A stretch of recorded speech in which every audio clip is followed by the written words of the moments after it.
Hello students, let us discuss today new concept, that is dispersion of light.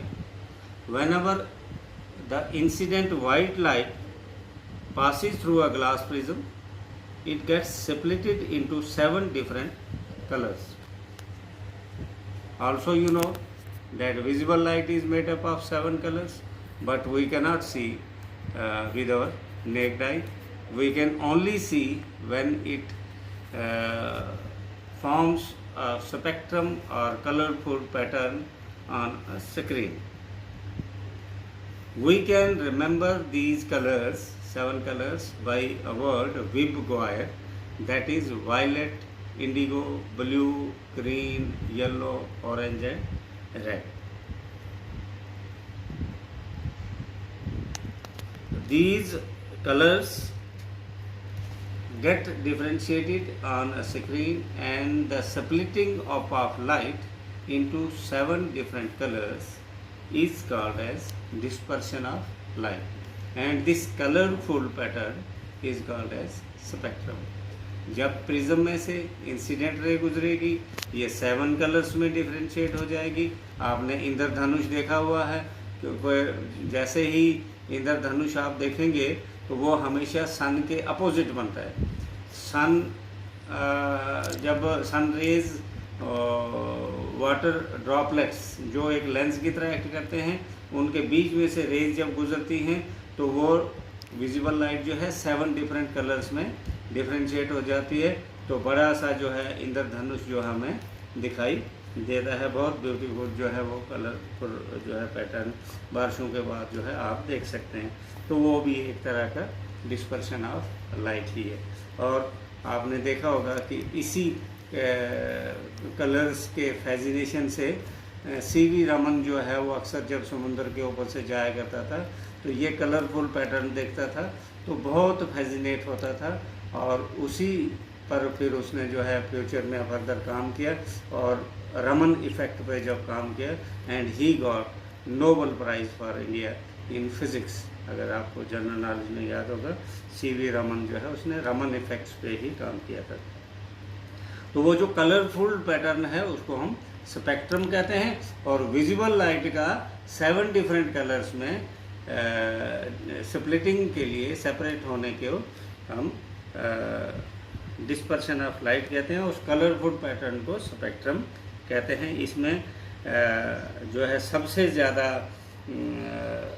Red light जो है bends the least, सबसे कम, और violet जो है वो सबसे. बेसिकली होता क्या है कि प्रिज्म के बीच में से जब ये रेज गुजरती हैं तो रेयर मीडियम से डेंसर मीडियम में जब जाती हैं तो ये नॉर्मल की तरफ जो है बेंड होती हैं, पीछे भी मैंने बताया था, और फिर ये अपने रास्ते से डेविएट हो जाती हैं.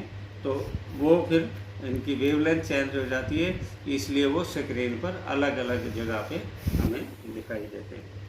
Isaac Newton was first to use a glass prism to obtain the spectrum of sunlight. तो सबसे पहले ये स्पेक्ट्रम ऑब्टेन करने के लिए जो है इसाक न्यूटन ने प्रैक्टिकल किया था. और नेचुरल मैंने बता दिया आपको कि रेनबो जो है हमारी एक एग्जांपल है. नाउ एक और इंटरेस्टिंग कंसेप्ट है कि आप रात को जब स्टार्स को देखेंगे तो वो ट्विंकल करते हुए दिखाई देते हैं. ट्विंकल क्या हुआ? टिमटिमाना ऐसे.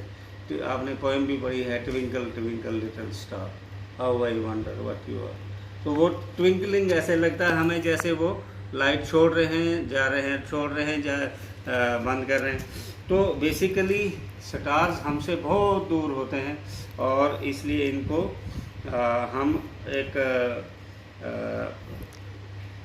पॉइंट सोर्स ऑफ लाइट भी कहते हैं. और इनकी रेस, इनकी अपनी लाइट होती है, जैसे सन की अपनी लाइट होती है वैसे स्टार्स की अपनी लाइट होती है, लेकिन प्लैनेट्स की अपनी लाइट नहीं होती है. जैसे अर्थ की अपनी लाइट नहीं है, हम सन से लेते हैं.